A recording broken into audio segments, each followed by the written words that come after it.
So in the last video we looked at how to set up a sum function. Now what we're going to look at in this video is how to do a count function.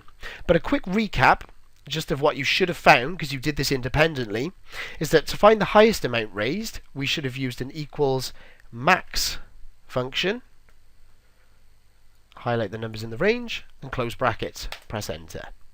To find the lowest I'm going to do equals min, open brackets, highlight the numbers in the range, close brackets.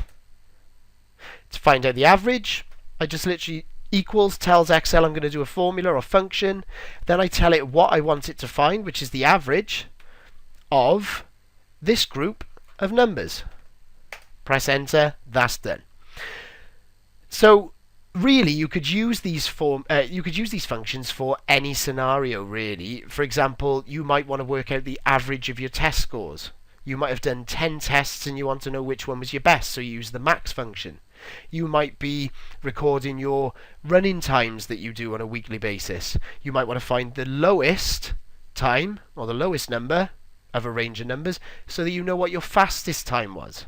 You could work out your average time. So the scenario that you use these in doesn't matter. It's knowing how to use the function and knowing where to apply it to another situation. So as long as you get that understanding, you're working well towards your level 6. Now, let's think about the number of donations. In this situation, I could quite easily look at this and say 2, 4, 6, 8, 9. There's 9 donations. But let's imagine that I had 1,000.